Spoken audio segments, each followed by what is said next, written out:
All right. Well, I'm going to just do the whole thing here. That's right. Hey, what's up and welcome? My name is Alex. I'm here with Steve Barcelona and Adam Grace, and we're here from Conjuror Community, the world's best magic club. If you've never heard of us before, you should check us out. You should join. And at the very least, make sure you hit follow, make sure you hit subscribe. That way, you know every time we go live with another one of these live afternoon astonishments. How's it going, guys? It's going good, man. This is actually a really big day because for the last several months we've been banned on YouTube. Honestly, we weren't able to live stream in the same way that we were used to because I guess we broke some rule, some vague YouTube rule. I'm gonna have to speak with the people at YouTube about that. Alex was humming a song, Yeah. and then we got hit with a strike because he had to sing "Happy That's what it Birthday" or something. And next Yeah. thing you know, I'm violating copyright all over you know, That's and what it then was. and then we're booted. I mean, Yep. what the hey? But we're back, and we're back. here, and we're not going anywhere. And I believe today we're going to be watching Amazing Magic of Gary Kurtz. Isn't that right, Alex? It's really true. Gary Kurtz for me, was one of the first real magicians I was exposed to when I got into magic. And all of his stuff, in my opinion, is just stellar. I'm a huge fan of all of his stuff. Me too. And oddly enough, he's not a magician anymore. You know, he's like one of the best magicians of that era. And then at a certain point, he sort of stopped doing it. He's a Canadian. He stopped doing That's magic and fancy. became a mentalist and does mentalism in French. And us English speakers just have not heard of him since. And he's very successful in living his life and all is well. But I have a special place in my heart for all of this because this is the magic era of the Gary Kurtz stuff. And it's great stuff. I think you guys will agree, even just watching this first one. I think you'll agree when we get to the other side of this. Stellar handlings of classic stuff. It's really just wonderful. Very, very inspiring. And he was a very influential magician as well. He inspired a lot of people. Very great. So probably worth it just to get into this first one, and then we'll come back and talk about it on the other side. Let's do it. Yes. A pack of cards. 52 possibilities. Tom, if that is your real name. Tom, 52 cards in the deck. Would you believe that I could make you think of any one of these cards in this deck that I wanted you to think of? Yes or no? No. Thanks for your confidence in me, Tom. At the risk of surpassing your expectations, I will go on. I'll even give you a chance to change your mind, and I'll still make you think of the card you want to. How does that sound? Impressive. Play ball. Think of any one of the cards you see there. Just think of one. Which one's it going to be? Name? Yes. Six of Hearts. 6 of hearts. Do you want to change your mind? No. Please? No. You want the 6 of hearts? Yes. Perfectly free choice. Count on it. Something I failed to tell you. Inside this pack, there is a marked card. A marked card. Oh yeah. Out of one out of all those 52 possibilities, you thought of my marked 6 of hearts. Ooh. Yeah. But not only did I put a marked card in the deck, earlier I removed the blue card from the deck, placed it in my pocket. That was also the 6 of hearts. That's how sure I was you were going to think of it. But for the moment, I'll leave the 6 of hearts under the card box, the blue one inside the box, because I know you may be wondering, Tom, what would happen had you thought of a different card, right? Yes. Oh my. Fact of the matter is you didn't, and for that I thank you. If, for example, you had, just call stop here, wherever you like. Stop. Got it? If instead of the 6 of hearts, you thought of a different card, for example, the one that she's thinking of right now, I'd probably have to resort to magic to save my reputation. If you would come forward just for a bit. Place your finger on top of the marked card on the X. On the count of 3, I want you to name the card you were thinking of. 1, 2, 3. 9 of Hearts. Take a look. Everybody. Yes. Not only that, but the card in the box is also the 9 of hearts. How sure I was going to think of it. The implications are astounding. That's strong, man. That is a really strong effect. Yeah, it's a very, very basic classic plot that we all know and love, but he sure did soup that thing up into a monster, didn't he? He made it so clean, and the lines are so distinct. There's like no way to backtrack. It's all just very clear. How? You're just looking at it. Yeah. How could it be? Because everything's on the table, right? Just little tiny things, little tiny adjustments. And the handling is straightforward, really. It's not all that difficult. I mean, there's a certain set of skills you have to have, but Absolutely. But it's not all that difficult. It's very straightforward. I love it. I love that. Right. And mostly it's a presentation change, right? Yeah, it's not as much. Yeah, look at all you get for one stranger. That's right. You know, we were talking about this last night, right? We were talking about this new book that just came out on the market. Was it Napez? Napez, yeah. Yeah. And how, people really don't always understand how to take great close-up effects and translate them to stand-up or stage. And how do you feel like Gary was able to take sort of some of those classic close-up effects and do that?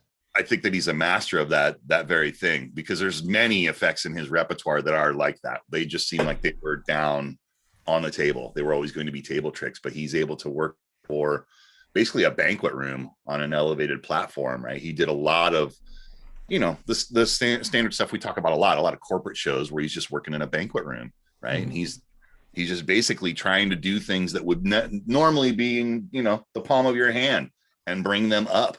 This is a great example of that, because normally a trick like this, you're focusing on a table, the cards are spread on the table, you sort of gather around the magician when they're doing this particular effect. But with this one, you could be standing in the back of the room, and every moment of that was so clear. You know exactly what's going on. There's no question. So You're with them. And when you're just with someone, you're just now in the conversation, and now you're just on the ride. And when you're on the ride, now there's possibility for magic to happen. A mystery can be turned on. So really wonderful. Really wonderful. Loved it. Let's do another one. That was awesome. Let's do another one. This next one is another classic plot, but he's changed it, turned it on its ear, and made it into something different. Let's check it out. This is great. Thank you. Welcome. Almost as good the second time. Oleg, you believe in destiny, but seemingly random actions aren't necessarily random, but sometimes guided by unseen forces, by the hand of fate. When I word it so dramatically, you can't help but be dumbstruck. Okay. This envelope contains this man's destiny.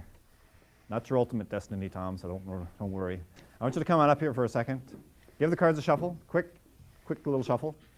That's good. Quick and little. I'm going to turn my head. I'm going to turn my head. As I riffle through the cards, just tell me when to stop, wherever you like. Stop. Right there. You want me to go 1 or 2 cards further? Stop right there. Right there. Right there? Take the card. Look at it. Remember it. In fact, I want you to sign your name on it. So when destiny comes to meet you, you'll recognize its signature.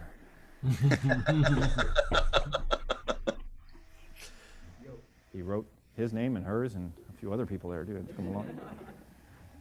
Place it back into the deck wherever you like. Dramatic pose. Thanks, wherever you like. Remember the card. I know you won't forget your name. It's one of my bar tricks. At this point, you may be expecting me to try and find your card, right? Yeah. I'm not going to. I don't have to. Because Oleg has the envelope. If you would, Oleg, dramatically, and at the same time very carefully, hand it to Tom. Tear it open, dramatically, and at the same time carefully. Okay, do it in 3 steps. Okay. I got Take out what you find, hold it up high where everyone can see. Another envelope. The suspense builds. And inside this envelope, yet another envelope. And inside this envelope, with any luck, 3 cards. Put them there myself. I don't know why I'm saying any luck. 3 cards, which will hopefully tell me something a little bit about your card. The first card, as the 6 of clubs, is a club. 1 in 4 chance that you chose a club. Did you choose a club? Yes, I did. Good. The bottom card, the 4 of hearts, a 4. 1 in 13 chance that you chose a 4. Did you choose a 4? Yes. So far, so good. This one told me it was a club. This one told me it was a 4. You know what the middle card tells me? How you sign your name. I've never seen that before. No. Souvenir. Souvenir, Tom. Don't tell me I never gave you anything but a good time. Yeah, I've never seen that. Never seen that handling of that, have you? No. Well, I have, just because I'm a super fan, and this was like one of the first things I got into as a magician. But before that, no. But before that, I was pretty green, so I hadn't seen really anything.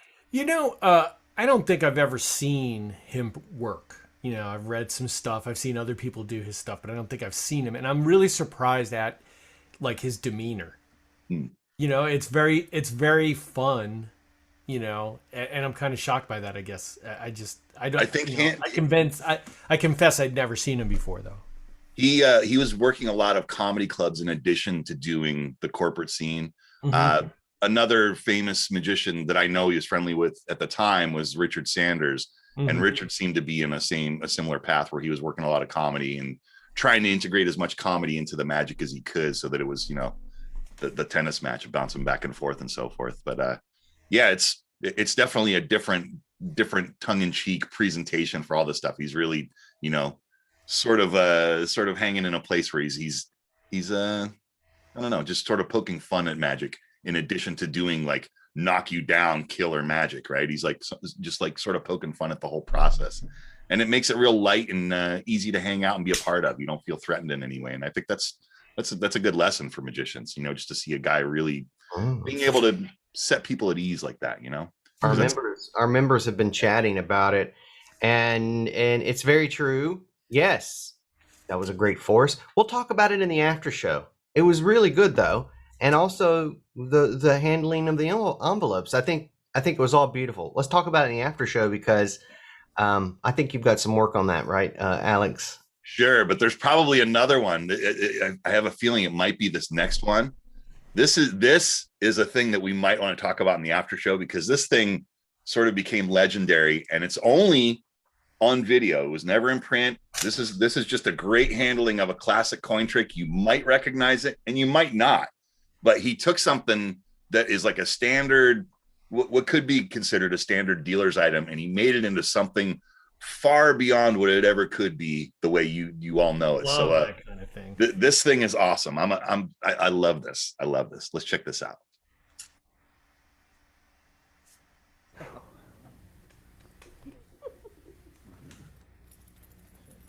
Next trick. Before we get into that, 2 cards. I want you to just touch 2 cards. There's one, the 3 of spades and the 2 of clubs. It's not a card trick though, so you don't have to remember them. I'm easy in my audience whenever possible. It's a bit of coin magic, as you can tell, small change. 3 coins from 3 different countries of the world. An old British penny, picked it up in England. No, I picked it up in London, Ontario, Canada. American $50, picked it up in Detroit, came home alive. Mexican 20 centavo. Worthless, so it doesn't really matter where it's from. 2 copper coins, 1 silver, thereby making the silver coin the odd man out. Right. So if you were to snap your fingers over the coins, snap, snap, snap, click, click, click, you see it is the old odd coin out. And it's probably out over here. But since it is the odd coin out, I am going to leave it out underneath the cards. Okay, underneath the card there. You can keep an eye on it, very close. Silver coin there, the 20 centavo, the penny. Did you hear them click? So did I. Funny part is I don't think we heard them click here. An oral illusion, you probably heard them click over here. It's okay, it's probably my fault. But this time, to make it simpler, I'm going to use just 1 card. The penny I'm going to leave beside the $50, closer to you. Okay, farther away from me. 20 centavo. To make this one the most impossible, I want you to place your hand on top of the coins, on top of the card. On top of the coins, on top of the card. Don't move. To make this one the most impossible, I want you to hold on to my wrist there. Say go. Go. On.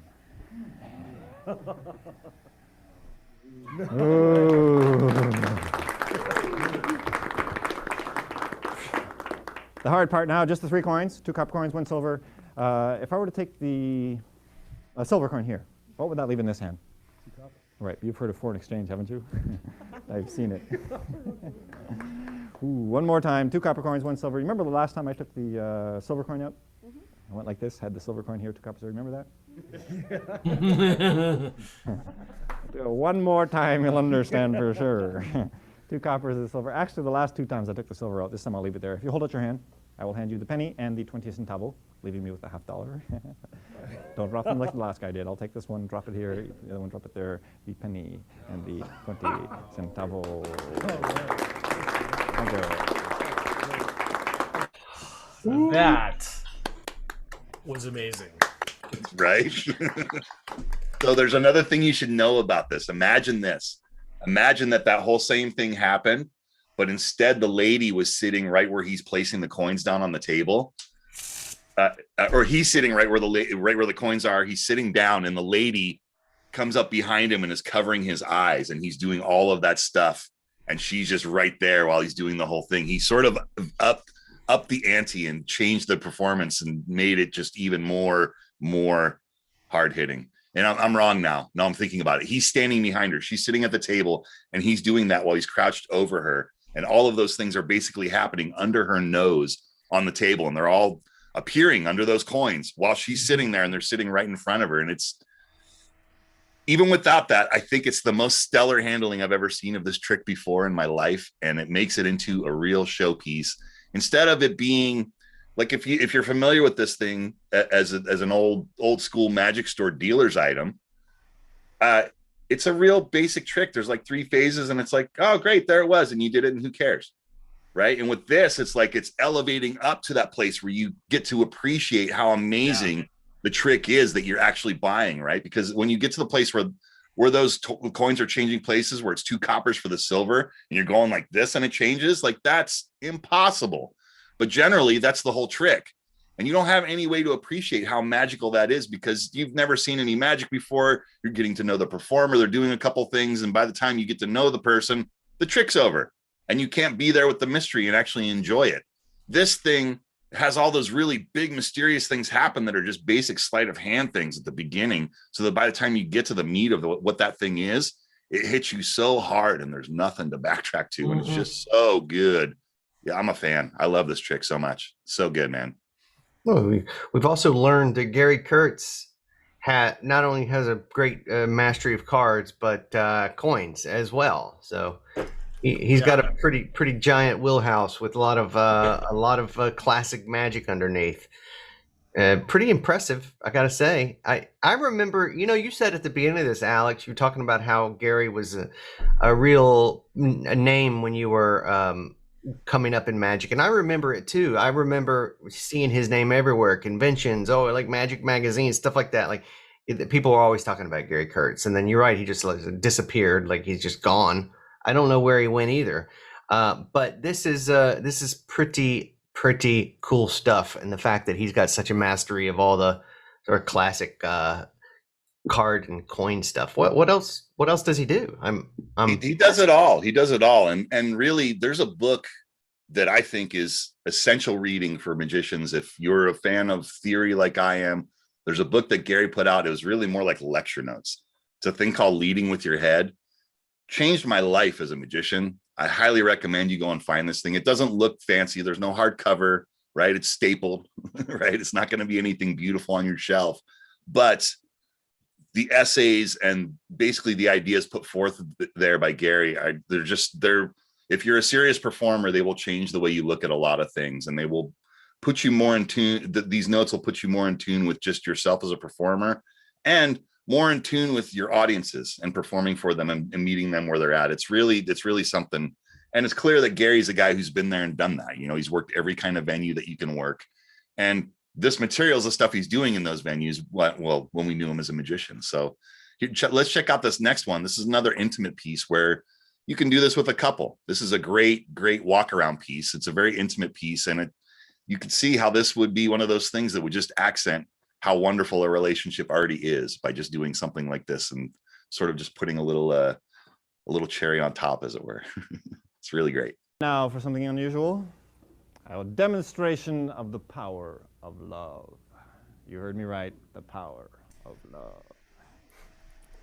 2 of you, a married couple, a happily married couple, I can tell. Come on down. On the right, on the left. Stand up, sit down, fight. What's your name? Joe. Joe and? Doris. Joe and Doris. Joe, I'd like to actually borrow your rings for a moment. Don't worry, I won't destroy them. In fact, I'm not even going to touch them. If you would slip your ring very carefully onto the pencil, and slip yours onto the pencil. You don't have to be that careful about it. But, hold the very tip of the pencil here, and you hold the very tail of the pencil there. We're going to separate the rings and call upon the powers of love. By the way, which one of you would be the dominant person in the couple? That's what I thought. Whatever you do, don't tilt the pencil, don't move the pencil. Watch the power of love. I think you won. That's good, man. Very good. The power of love, yes. I think they'll be together for many years to come. That's cool. Pretty sweet. Pretty sweet. I like it. I like it a lot.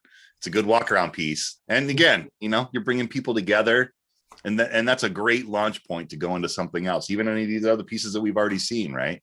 It's just a great way to sort of bring it down and then crank it back up. Can you actually, do you have control to make the ring go either direction, Alex? No, it definitely moves in one direction. Okay. Yeah. But I don't know. To me, I think the perfect little setup right there would be which one of you was more attracted to the other one, as opposed to which is the more dominant. You know what I mean? That's the first thing that popped. Right. And no matter what the answer is, it's either like, yeah, you were right, or I don't know, it might be the other way around. So like you're just probably a better line there. You're probably right. Yeah, because nobody likes to find out that they're not the dominant one. And, you know what I mean? If it were a 6-foot pencil, it would be. Yeah. Yeah.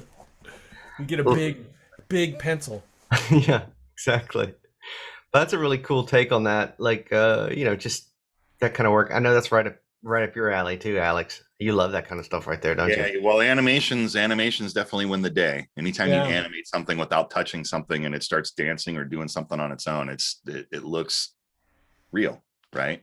It doesn't look like it's a trick. It looks like it's something else. So when you do something like that, it changes the mood. I like his variety. Yeah. It's a real worker's variety of stuff. Yeah. He's definitely keeping himself interested with all this stuff. Yeah, for sure. For sure.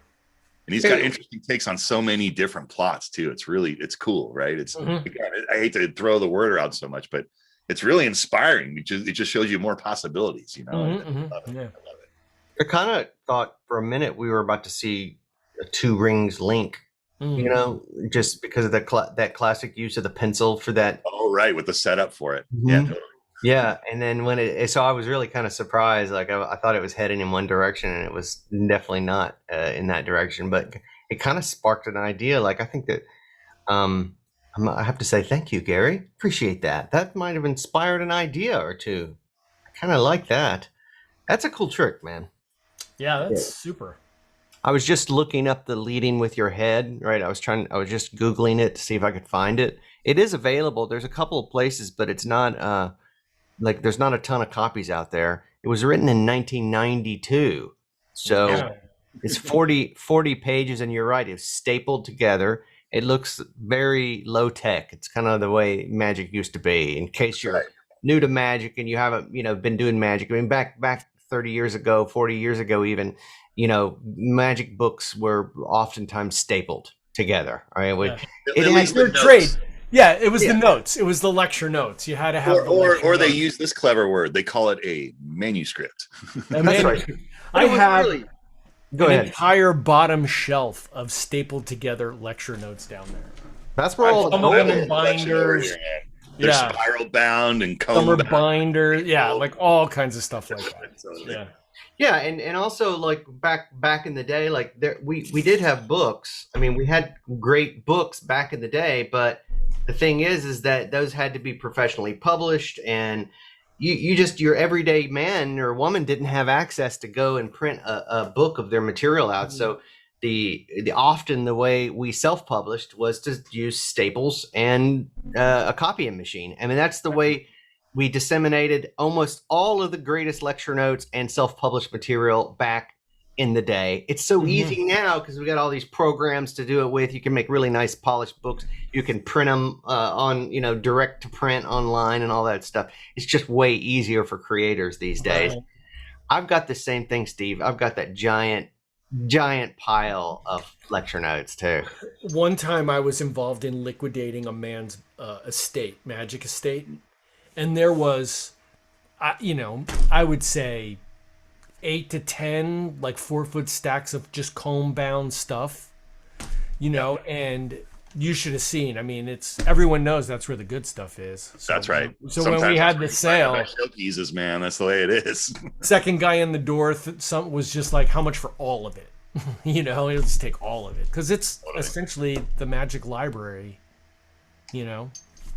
I often find myself buying things on eBay that are comb bound and stapled and spiral bound, because that's just the when guys are doing lectures, they're putting out the stuff they really do, and that's generally not going to be something that's in the book unless they're lecturing for so long that there's now a collection of lecture notes that become a bound book, right? And that does happen. There's plenty of those books that exist, but oftentimes you're getting something one-off from a guy. He's like got his best showpiece in there along with a couple other things to support it so that it looks like a whole lecture.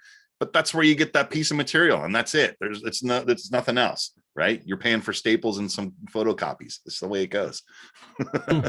Yeah. Well, let's move on to this next one here. This one's interesting. This one is not so much Gary as the performer, and this is just something that you should know exists, because for all of us, this is a beautiful piece that we all should have something like this in our back pocket. It's an opportunity to make someone else the star.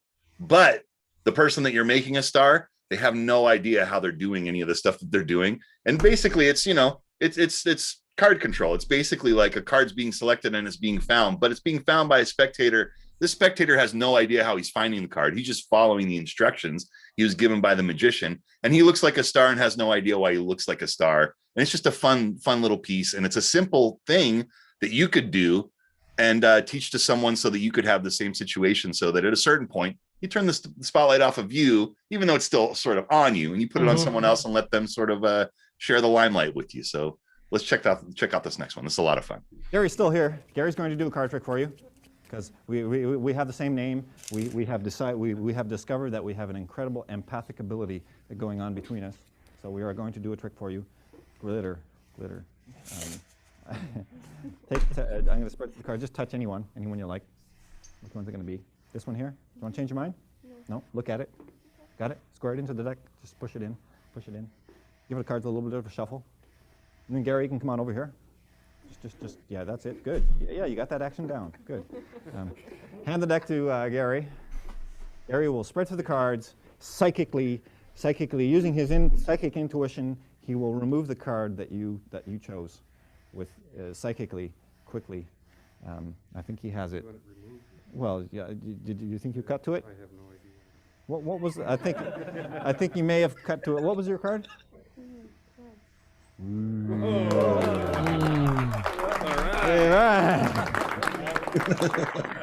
I think we should try that again.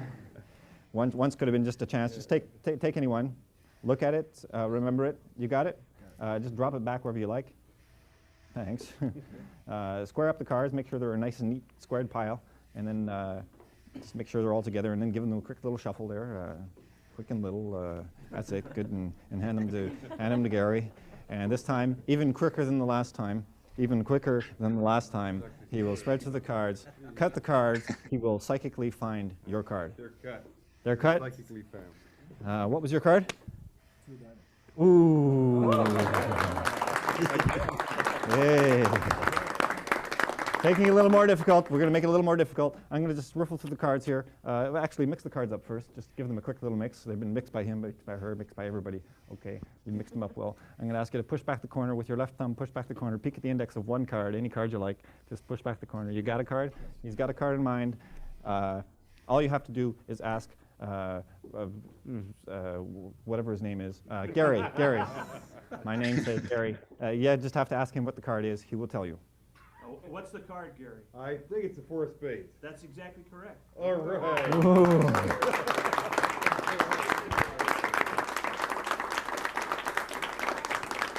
Yeah. We're getting really good at this. One more time. Give the cards a quick mix. A quick mix. That's it. Bend the corners. Throw them on the floor. It's good enough. For you, at home, Call stop wherever you like. There. Good. You seen the card? One of these cards is in your mind. Gary will psychically tell you what card you are thinking of. Gary.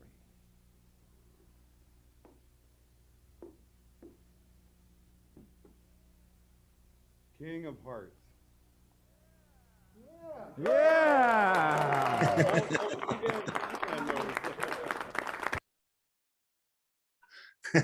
That's pretty good. Pretty fun. Pretty fun. I love that. It's great. Yeah, it's just so good, you know. A lot of fun. I'd like to also remark on how cool his hair is. He has that really cool, like, late 80s, maybe mid 80s hair, you know. When is this shot? This is probably early 90s. Yeah, like Early maybe 90s. It was still happening. 91 or 2, right around there. Yeah, it was still in. He still has a website. You can go to his website, Gary Kurtz. Just Google him, and you can go to his website and kind of see an updated picture of him. It's the same basic hair. I mean, I don't think the hair has changed. Guys like that piss me off, but never mind. Oh, you guys that have hair you were talking about? Well, yeah, here they are 30 years later, and their hair's the same. I mean, oh, right. Or it's actually more hair. I've literally morphed into a thumb, you know. Oh, that's funny. So this trick, my friend does it with his wife, and his wife has no idea how it works. Right? She just plays along, and it's funny watching him do it with his wife because she is as impressed as the rest of the audience every time he does it. It's really a funny moment. So yeah, I being able to see it up close like that with a friend that does it, it made me love this thing just a little bit more because it's really cool. I think that's a really, really cool piece of magic. It's awesome. What's the name of it? This is called Sharing the Limelight, or the Code of Silence. Code of Silence. Yeah. Code of Silence. Yeah. So let's do one more. This is another thing that Gary is really, really famous for, and we'll look at a little bit more from Gary, and we'll get in a little bit more of this. But this is coin magic, and Gary, if you've never seen Gary do any coin magic, it is very visual, and I would say sometimes otherworldly. I won't say much more. Let's just watch it, and we'll talk about it when it's finished. We're getting good. One coin, a bit of visual stimulation. One coin. Actually, this may be a little hard for some of the people in the back to see, so I will make it bigger. Ooh. Reacts in an almost masculine fashion. Of course, I could make it smaller again. I don't know about you. I like the bigger one better. So does my wife. With this very large coin, a bit of visual stimulation. I wish it could be physical, but heck, so many of you, only one of me. So much love to give, so little time. Only one life to live, only one love to give. Visual stimulation. Hope you like it. Oh, please.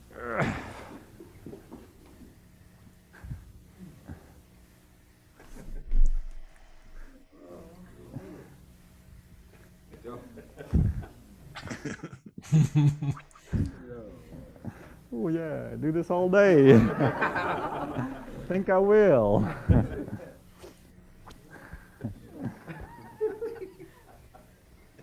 Oh, that was sick. Poetry in motion. Thank you. But wait, the poem's not over yet. It's back.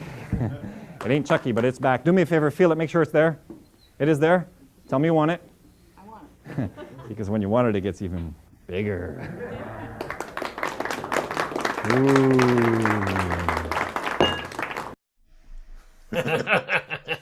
So that's a taste of the kind of coin magic that Gary Kurtz does. We got a little taste of that trio in 3 too.